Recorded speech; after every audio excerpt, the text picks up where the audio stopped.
Every day, 34 people in their 20s and 30s are diagnosed with cancer.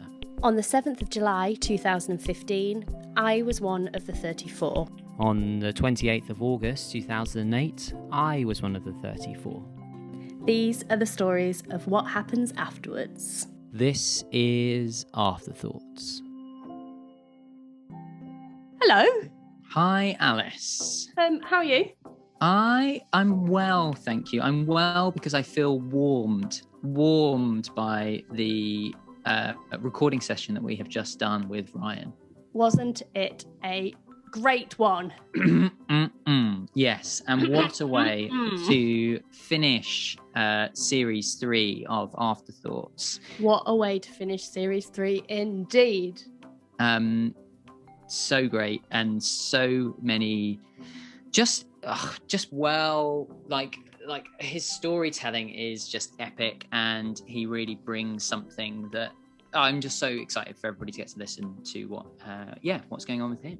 Me too. But before we get into Ryan's story, you have a little story, and I would like you to tell the listeners your little story. You want me to give you a little okay. Alice, I can tell you that last Sunday I did something I've never done before. Yes. It was something that has been booked in for nearly, 9 months now. I took the plunge. A long time. Said I was going to do it, put the deposit down, and wonderfully, I have had it done a week before I wanted to have it done, because on Sunday I got my first, and probably will be my only. I don't think it will be your only. Anyway, I got my first tattoo. Welcome to the club. Yes.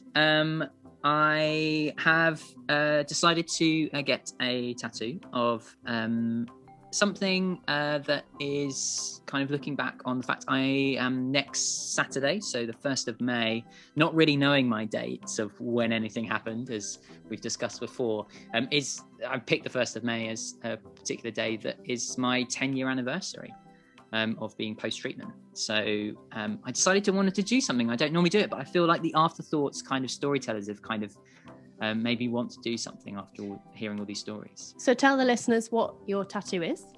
So I have on my right arm, looking towards me, I have myself a bee.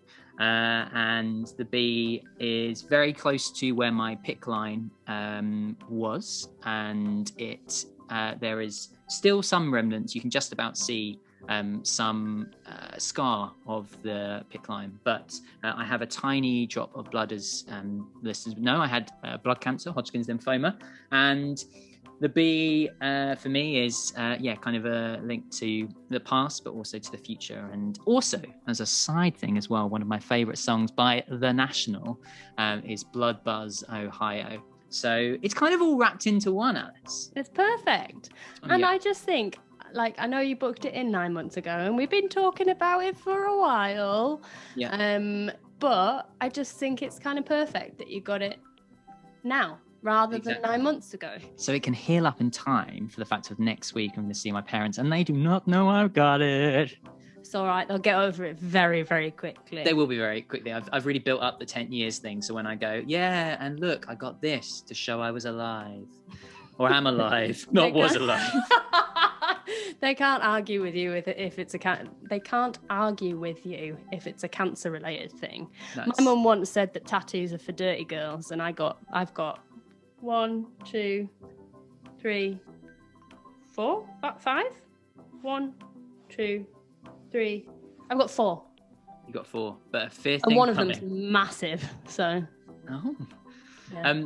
But that's my story, Alice. But we are here to give the platform over to Ryan and Ryan's stories. I can't wait.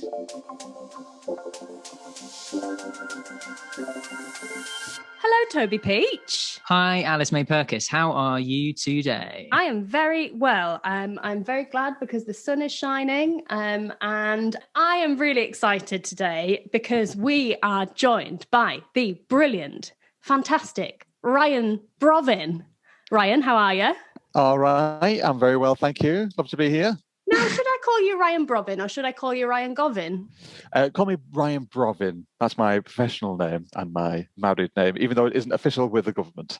Oh, it's not official with the government. I have heard, Ryan, about this. Can you explain why are you not Govin anymore, but you are Brovin? So this is when I got married in 2019, and I got married to mine and Alice's mutual friend, Katie, and her surname was Brennan. My surname was Govin, and Katie didn't particularly want to take my name. I didn't want to take hers, and yet we wanted the same surname. So it was a weird convolution there. So basically, we decided to smush them together and then officially become Brovin. So we've always called ourselves Team Brovin. So we just decided to make it official. However, what I will say is that whereas normally when a woman takes a man's surname, it's just automatically done after the wedding. Once you get married, that's basically all the paperwork done. Their name changes automatically. Whereas if both of you were to change your surnames, there's a whole different process which takes lots of forms and you have to pay a lot of money to do it. So we have the forms, we just haven't done anything else towards that. So even though unofficially my name is Brovin, officially my name is Govin. That's what we take here at AfterThoughts. We're very official. So yeah, exactly. For tax purposes. Tax purposes, I thought that the woman had to do a lot of paperwork, because the reason I gave for the official reason I gave for not taking my husband's name when we got married was that I didn't want to do all of the paperwork, when in fact it was primarily feminism, and secondarily Alice Newman is clearly a 90-year-old woman. Yeah, I think I know quite a few Alice Newmans who are, I'm going to say, close to death. But anyway, thank you so much for joining us, Mr. Brovin. Thank you. We are thrilled to have you here. Shall we roll into some quick fire questions? Let's do it. Okay. Ryan, first question. What are the pronouns that you use, please? I use he/him. Who do people say you look like? The one I get most often is Bill from Guess Who. Because of the old ginger beard / bald head. I mean, it's so accurate. Yeah, I mean, I'm not particularly happy about it, but that's why I wear the glasses, just to get away from that comparison. I'm really sorry that I just laughed in your face, but that's so good. It's all right. I'm not going to walk or anything. It's fine. Ryan, what film defines your childhood? Oh, what film defines my childhood? That is a tough one. I'm going to say any of the Tim Burton Batman films. I was obsessed with Batman when I was younger, and had all the toys. I had a Batcave and the Batplane and everything. And it was primarily due to actually Batman Returns, the one with Danny DeVito as the Penguin. That was like that was my jam when I was younger. Fantastic. Who is your hero? Oh, another good one. My hero is probably... I mean, I could say something mushy and say like my mum, because she is amazing. But I'm going to say, apart from that, maybe Michael Palin. I'm going to say Michael Palin because he is insanely funny, and yet he's also branched out and done some really good educational travel programs and things. And also, he's renowned as being the nicest man in show business, and that is a good reputation to have. We've already discussed names quite a lot, but Ryan, do you have any nicknames, and what's your favourite? A lot of people presume to call me Rai Rai. I don't know where this comes from, but on separate occasions with people who have no idea who they are, like, they have no connection, they have all decided to call me Rai Rai. And it's not something I encourage or have suggested to them. Apparently, I just come across as a Rai Rai for some reason. I can see it. I can see the Rai Rai. I can see the Rai Rai. Yeah, I don't know why. Men, women, everyone. Rai Rai for some reason. If you could only listen to one song for the rest of your life, what would you choose? Oh, I've recently got quite heavily into Steely Dan. So I'm going to say it would be the song Kid Charlemagne by Steely Dan. It's quite left field, but my God, it's a banger. Fantastic. I love that. Roller coasters love them or hate them? Absolutely love them. Ooh. I love wasn't sure where you them. were going. I wasn't sure which direction. Exactly. Well, I used to be terrified of them. I was quite, timorous. I was quite a timorous child, but then I went to Florida and went on the Hulk in Universal Studios, and oh my God, it changed my life, and I've loved them ever since. I've loved them ever since. So good. The big question of the series: what is your favourite way to eat a potato? Very good question. I'm going to have to say pomme frite. Oh! Because to have them with some moules mariniere is the peak of human existence. Pomme frite with moules mariniere sounds great. And last one, Ryan, could you give us a one-line synopsis of the diagnosis that you had, please? I had a tumour on the pineal gland in the centre of my brain.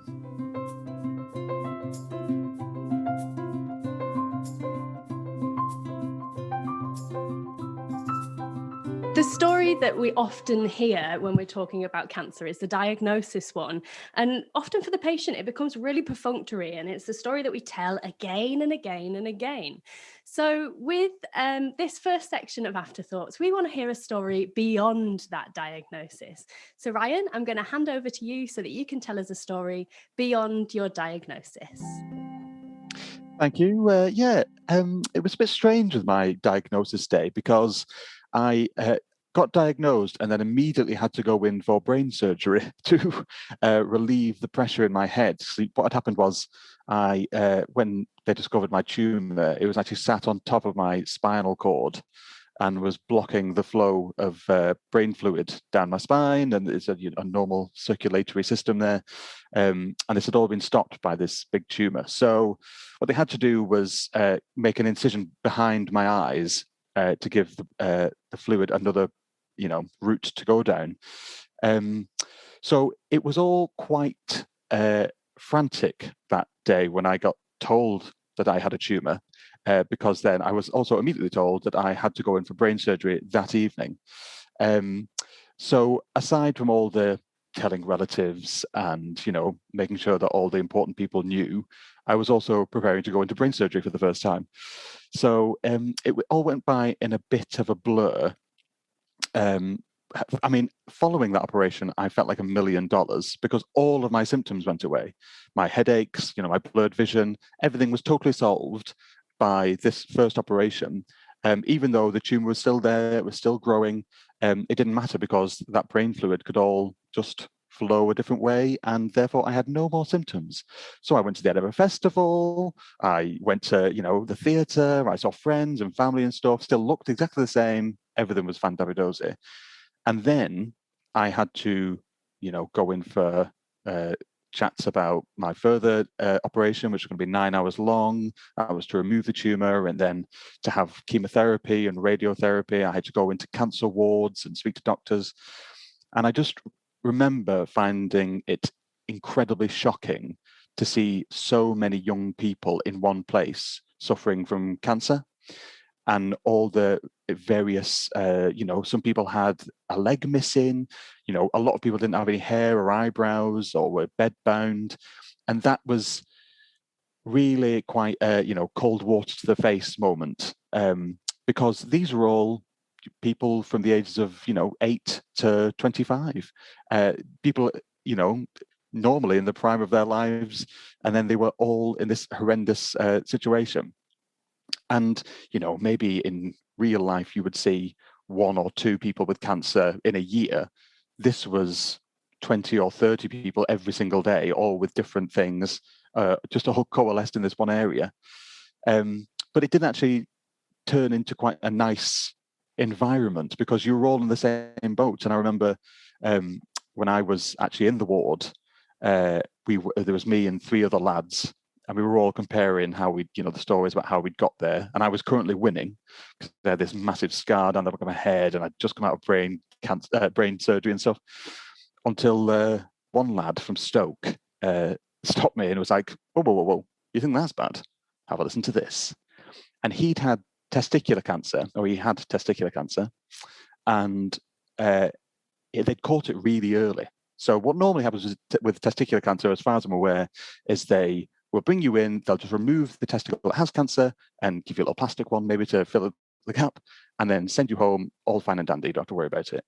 But because they caught his so early, they actually brought him in to operate on his testicle to try and get rid of the tumour that had grown there. So they brought him in, operated, and sent him home in his comfortable trousers. And then about a day later, he got this almighty pain in his bollocks. So he whipped down his trousers just in time to see his testicles explode. I can just see Toby's face there. Now, what you're thinking is what I was thinking at the time is, that can't happen. No. Your bollocks just can't explode. And what had happened was his testicle had reacted so badly to the surgery that it had swollen so much that it had burst the stitches on his scrotum, and ostensibly they were rolling around in front of him on the couch. And I was just in total denial about this whole thing, being like, that can't be real. You can't be serious. And he said, if you don't believe me, have a look at this. And he pulled out his phone, and instead of like calling the doctor or like screaming for help or fainting, he had taken a photo of his exploded scrotum and then showed it to me on that day. Honestly, it's something I can never unsee. So it was just one of those many things where it made me go, you know what? I'm really glad I had a brain tumor, because my God, I don't think I could have stood having my scrotum explode in front of me. Oh my God. What?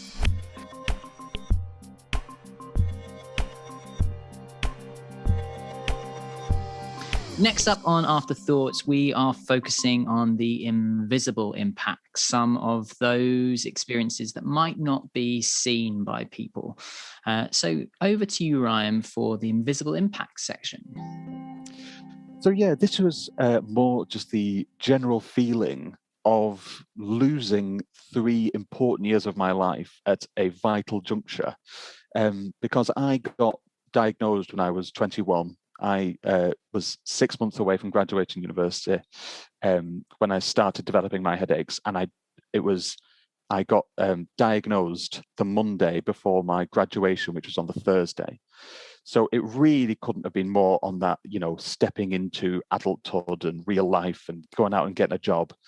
And then, my treatment was a year long, and then it takes me at least a couple of years just to get back on the right track where I can go out and get a job. And so I feel like everyone else of my generation got a bit of a head start. I'm still playing catch up now. Like everyone else is still 3 years ahead, because they were all able to move to London and live this exciting life as, early in their 20s. And I was in hospital, being pumped full of drugs and then just lying down at home somewhere trying to recover.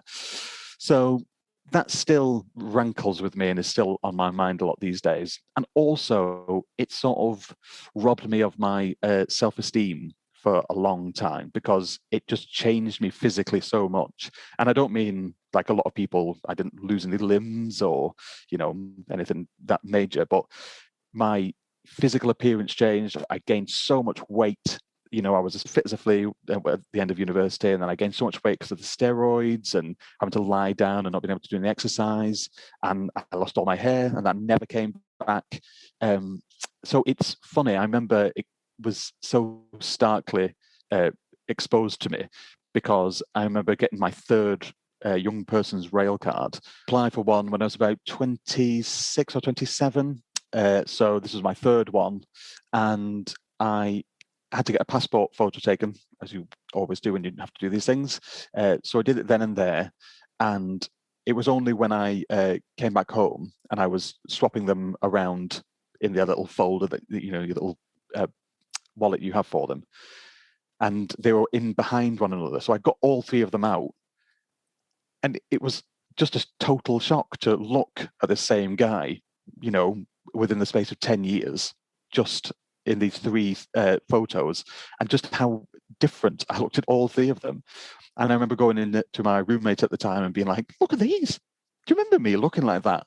And he had been to university with me, and he was like, yeah, you basically, and no, he was like, wow, they are really different. But I do remember you looking like that once upon a time. And it was just, because a lot of people just go through life always looking sort of the same. Like there are people now who I run into, from university or from high school, and they don't recognize me at first. I'm that different to look at. And it's sad to think that you're almost a stranger to other people because of the experiences you've gone through, and how much that's changed you physically. And I was an absolute stone cold fox in university. And I'm not saying that I'm not now, but it really was a bit of a kick, because it took me a long time throughout my teenage years to grow any kind of self-confidence or self-worth. And then I got it in university, and I was like, hey, you are the man on campus. And then immediately that was stripped away from me. So I had to rebuild that all again. And now, of course, I'm a sex symbol, so I don't really mind.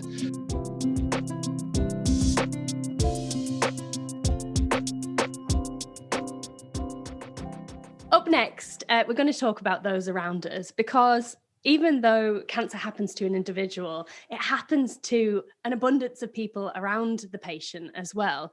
It happens to parents, it happens to siblings, it happens to pets in some cases. It's not just the patient who is affected. And we want to recognise the people who are also affected by an individual's diagnosis. So Ryan, we would love to hear your story about those around us. So this is about a particular day that my mum and I experienced together, because when I was due to start chemotherapy, my younger brother was also scheduled to fly off for his gap year on the very same day. And also, just before I had to start my chemotherapy, I had to go to the fertility clinic. So we dropped my younger brother off when he was 18 to go fly around the world on his own for a year. Then we went straight to the fertility clinic so I could freeze some sperm. And then we went straight to the ward so I could be plugged into my first round of chemotherapy. So it's a heavy day already. Already we're totally, in the midst of me undergoing cancer treatment. And then we have to go and drive my younger brother, Chris, to get his plane to New York. It's a very sad time. We don't know how my treatment is going to go, or whether this is the last time I'm ever going to see my younger brother. So it was all a bit emotional. So then a hearty wank was not what I was in the mood for the very next thing that day. The conversations in the car between my mother and I were always just sort of very flippant. And my mum was like, are you sure you know how to do this, pet? I know you haven't done anything like this before. Are you okay wanking? Are you sure? Like taking the piss out of me, basically. Being like, of course, you've been a teenage boy for 12 years, so you definitely know how to wank by now. So she was actually already, we're very, very close, my mother and I. So it was always going to be fairly easy and funny, but it didn't make it any nicer when I was actually in the room doing it. So we arrived at Manchester University Hospital, which is incredibly swish. It's all electric doors, and you book yourself in. It's, robots sweeping the floor, that kind of stuff. Unfortunately, the last department to be transferred from the old Victorian hospital into this new Swiss hospital was the fertility department. So we walked in and were immediately told to exit the building and go across the road into what looked like an old insane asylum. So we got in there. We could only use the service lift because the normal lifts had been decommissioned. So we go in there. There were like chairs stacked up in the corner. There were ceiling tiles stacked up. It's almost totally condemned, this place, apart from the staff running the fertility clinic. So we get in there. I sign the hundreds of forms you have to sign when you're, doing all this kind of stuff. It takes ages. And then I'm handed my little clear cup inside this little clear bag. And they show me to what is an old janitor's cupboard. It has no windows. It has no furniture in it, apart from one examination bed and a plastic molded school chair. So they lead me in and show me to some gentlemen's magazines that are so well thumbed that they're almost falling apart at the spine. just in case I want to use them. Obviously, I wasn't using them. And also, my mum had to sit in the corridor right outside the door. So she's almost like guarding the door in which her 21-year-old son is fervently wanking inside. So I get there. There's no way I'm bearing my ass to the seat or the examination table, because imagine the amount of sweaty asses that have been on there before me. So I had to stand erect, as it were, and bash myself off into this cup that's no bigger than a thimble anyway. So already it's like a hairy moment. And I managed to do it, get it all sealed off, but then put it in the clear plastic bag. So there's no hiding it. So then I come out and my mum sat there. She's like, "Are you all right, pet?" And she can just see what I've been doing in there. There's no denying it. It was appalling, but also incredibly funny. And then I just hand it over to the nurses in this old abandoned hospital, and we pack up in the car and go to the Christie, and I'm shown into my little private room, and they plug me into chemotherapy the first time. If that isn't going to bond a mother and her son, I don't know what else will.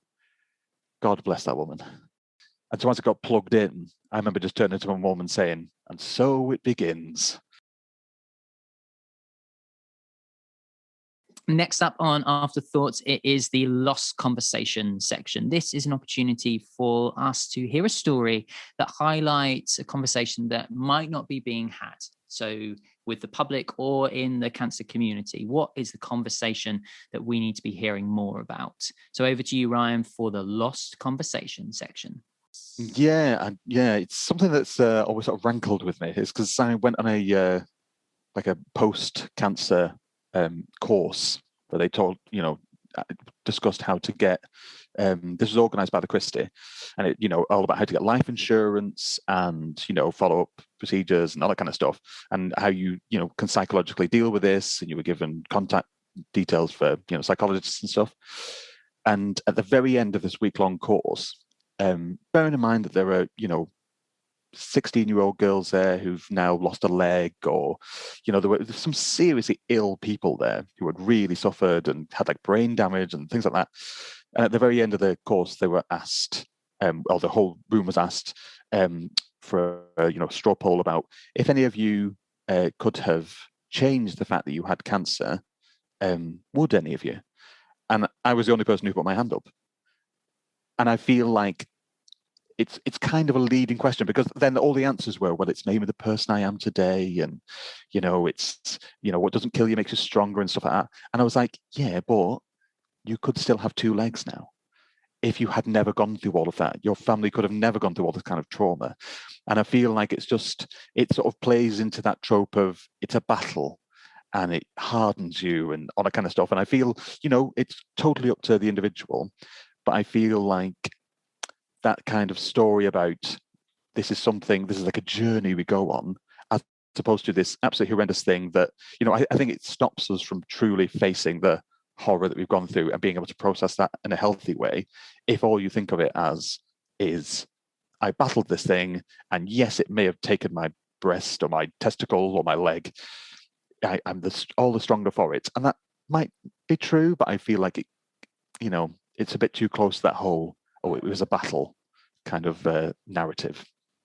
Yeah, when the question was asked if any of us would change if we'd had cancer or not, I immediately knew what I was going to say. I immediately knew that cancer could fuck right off, basically, if I can use those words.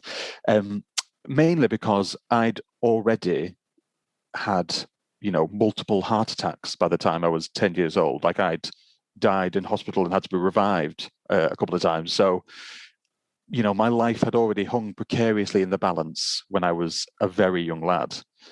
So I already knew that life was precious and that, I was a strong person and, all those usual cliches. So when they asked me, I felt like, well, no, I didn't need cancer to show me that life was precious. And it was, maybe it was a shock to me just because of that, because I'd already had these previous experiences, but it was a shock to me because I've never even thought about those heart attacks. Like, oh, thank goodness I had those heart attacks. It made me the person I am. That had never entered into my mind. I was like, well, why does it keep happening to me? Why am I the one who's taken 7 tablets a day and half my friends have never taken a tablet in their lives? It's that kind of disparity that really got my goat. So to see all these, 18, 19, 20-year-olds being like, oh no, I'm, at the end of everything, I am glad that I've had cancer. It made me want to say in the middle of the room, what are you talking about? You could still have your leg if you had never had cancer. Like, surely that's better than having learned this lesson that life is precious. Surely you would just be like, oh, well, life's quite nice, but I've also got 2 legs. Like, it just, that kind of disparity, I could never quite get my head around because I was so pragmatic and I still am about it. Like, it is a disease. Yes, it is long and you can go on this, amazing journey and meet these amazing people and very clever doctors who, dedicate their lives to curing people. And that's all wonderful. But ultimately, I'd quite like a quiet life and, not have to undergo agony, in certain periods just to get rid of a tumour in the middle of my head. Although it did give me excellent anecdotes about testicles. That is what I will give cancer. Without cancer, I wouldn't have half as many great anecdotes. Up next on Afterthoughts, it's not your average. We like to explore some of the experiences that young adults who've had cancer have been through that young adults who haven't had cancer might not have been through. So Ryan, let's hear your story of not your average.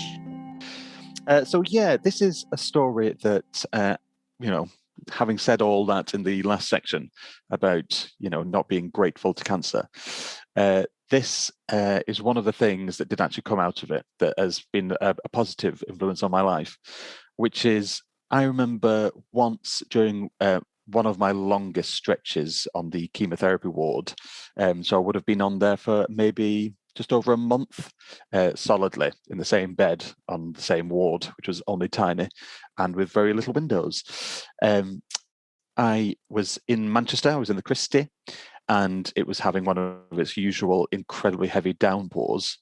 And I remember just lying in my bed, being pumped full of drugs, and looking out at the rain lashing on the roof outside, and just thinking to myself, I would give anything to be stood out in that rain right now and just to feel it on my skin, because it would just be a feeling of being deluged in nature, as it were, because I'd just been inside in this hot, stuffy ward, feeling ill and vomiting every 30 seconds. And that would have been such a refreshing and unbelievable feeling to experience. And so, fast forward to 8 years later, when I've started dating the woman who was about to become my wife, not that she knew it yet, we were on one of our, maybe our third date, and we were walking to Pizza Express because we're classy. And it was really heavily pouring down outside, and she only had this tiny umbrella, and she was like, oh, I'm so sorry. Do you want to go in this umbrella? I was like, no, I've never really minded the rain, because when I had cancer, I've never not walked in the rain now. If it's been raining outside, I will often get up and go outside just to feel it on my skin. And she ended up telling that story at our wedding, and it's got a really positive connotation now. And it does always remind me that it's good to be alive and good to be able to experience the rain on your skin. Last on Afterthoughts, we have the pleasure of diving into the Don't Laugh section, or Don't Laugh section, as there are 2 Northerners with us today. And we think at Afterthoughts it's so important for us to tell all different, a range of stories that happen when you experience cancer. And there are funny moments. And so it's important to talk about these as well. So, Ryan, so keen to hear your Don't Laugh story. So yeah, this occurred to me immediately after my big long 9-hour surgery that was to remove the tumour, which is why I've got this big scar on the back of my head. So after the op, I woke up in the intensive care unit and because my eyes had been affected, my optic nerve had been affected by the surgery, I couldn't quite see what was going on or discern where I was, and I was a bit, fuzzy-headed. So decided to push myself up in the bed a little bit more to, have a good look around. When I felt a tugging, where there definitely shouldn't have been a tugging, whipped off my bedclothes and saw a catheter hanging out of my penis, right? Which is not unusual in itself. That's totally fine. But I hadn't been warned that this was going to be going in while I was under. So I wasn't particularly keen on it being there, especially as I'd always assumed that catheters would be like the width of a human hair, like that kind of micro technology. Whereas actually, it's about the width of my ring finger. It's enormous because it has to be watertight, obviously. So it's this huge yellow tube just hanging out the end of my knob. So I immediately call over the nurse and I'm just like, sorry, could I get this taken out? I actually need to go to the loo. And she was like, no, it's okay. You can just go and it'll collect, in the little bowl there. And I was like, no. I've learned over 21 years not to piss the bed. I can't just let go now and piss the bed while I'm here talking to you, can I? That's mental. You're going to have to take it out. And basically badgered her and finally convinced her to take it out. So she starts slowly. And also, just to mention, it's not even just in the tip. It's maybe like a foot in because it goes into the bladder. I'm sure a lot of people already know this, but I did not know this at the time. So she slowly starts inching this thing out of my penis, and because it's something coming out of there, it feels like you're going. So I was like, oh, I'm really sorry, but just so you know, when this comes out, I'm going to piss all over you because I'm pissing right now. Just so you know, I don't want it to be any bad blood, and I won't be able to help it, but I will be pissing all over you. And she was like, no, it's just a sensation of it coming out. Don't worry. And I was like, well, fill your boots, mate, but you're definitely getting covered in piss when this comes out. I'm just saying that right now, so we're on the same page. So she's like, it's fine, just slowly inching this thing out. And then someone at the other end of the ward crashes, which means, alarm bells, everyone down tools, or catheter in my case, and rushes to sort of revive this person. So I'm just left there totally in the nude with this thing hanging out of me until she eventually comes back, having sorted that, and basically whips it out of the end of my penis, right? So, I mean, if I wasn't cross-eyed already, that definitely would have done it. But I managed to get this little cardboard thing that you're meant to pee into, totter up beside my bed, and then start going into it. And this is when it happens. Because when they insert the catheter, they're pushing air up where air obviously does not belong. And so you get rid of that first. So I start peeing, and my cock farts. I fart out of the end of my penis, and it feels incredible. It's one of the nicest things I've ever experienced. So much so, I almost got them to put in another one, just so I could have it again. It was unbelievably pleasant, and it made like a big noise. It was and then I started peeing. It was amazing. It was almost worth having cancer for. It was that good. Oh, God. That is the story, which you see those things on social media when the people are like, yeah, sex is good, right? But ... Exactly. Have you ever had a catheter fart? It was honestly unbelievable. Wow. Ryan, one of the things that was difficult about listening to that story was, one, it brought back some horrible memories, but two, it's about the fact that I had a banana right next to me. The world's smallest banana, which is no reflection on me. Just want to say that. Unbelievable. Oh my goodness. Wow. I mean, I've never had a catheter. And my experience would obviously be very different, but I don't want one, even if there is a catheter fart. That's what I'm going to call it. Ryan, what a pleasure to be have you on Afterthoughts. Honestly, your stories have been fantastic. It's been so great to have you. Oh, thank you very much. It's been a joy to be here. Oh, honestly, you can come again. It's always nice to have a captive audience. It's been so great to have you, Ryan. Thank you so much for coming on Afterthoughts. Thank you very much. It's been a pleasure talking to you both.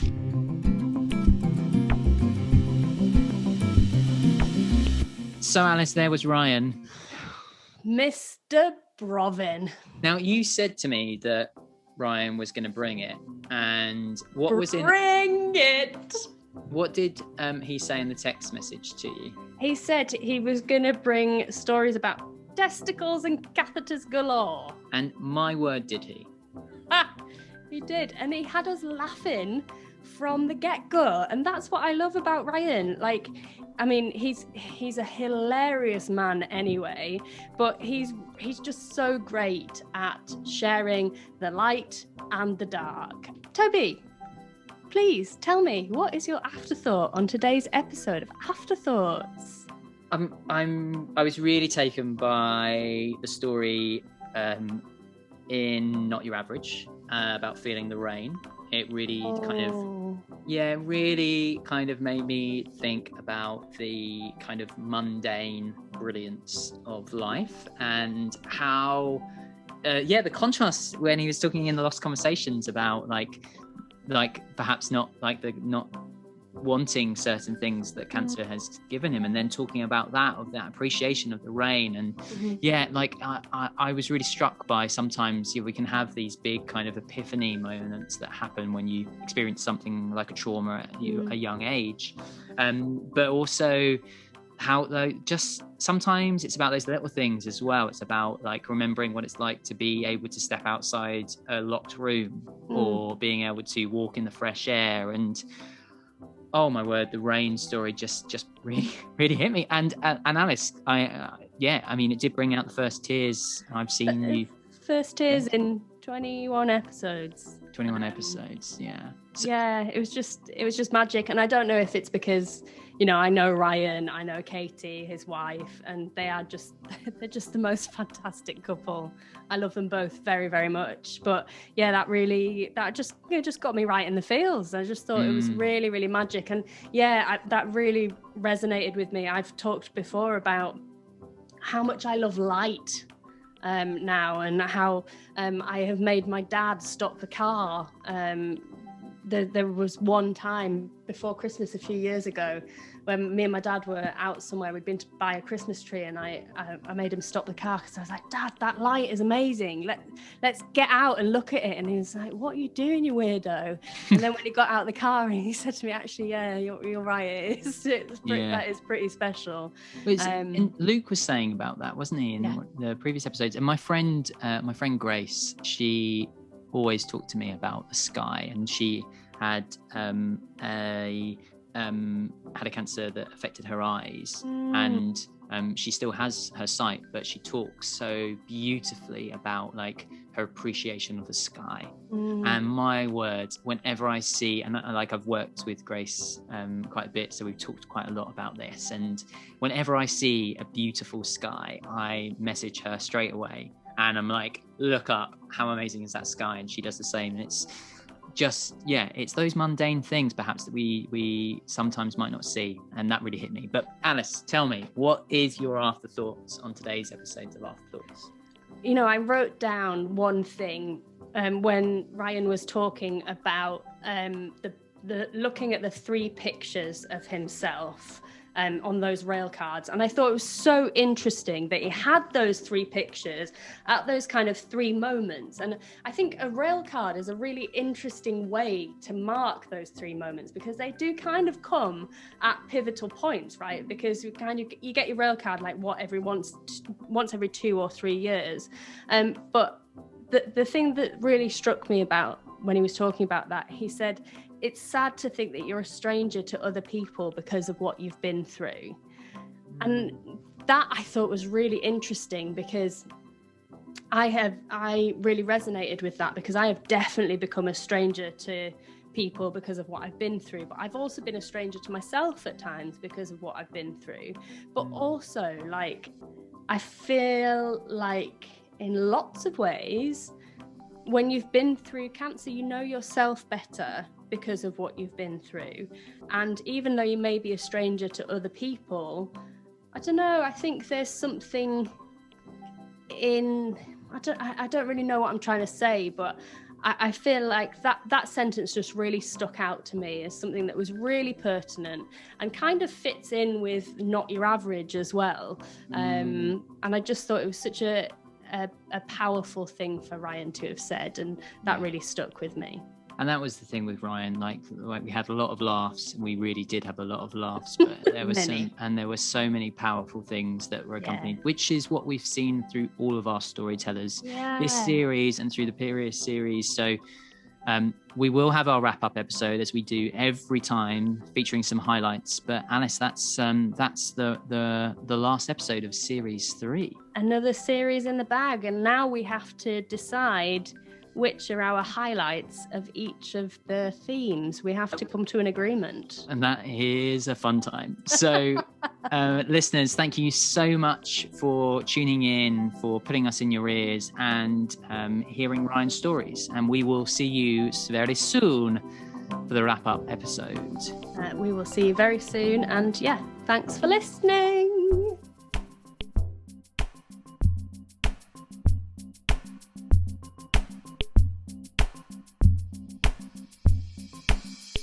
If today's episode of AfterThoughts has brought up any thoughts or feelings that you'd like to speak to someone about, we really recommend grabbing a cuppa with a friend or dropping them a message. There are tons of charities out there who can help you if you've been through cancer and need a bit of extra psychological support. Thanks so much to Trekstock for supporting another series of Afterthoughts. Trekstock helps young adults diagnosed with cancer to get moving again after cancer stops them in their tracks, and the work they do is incredible. Find out more at trekstock.com.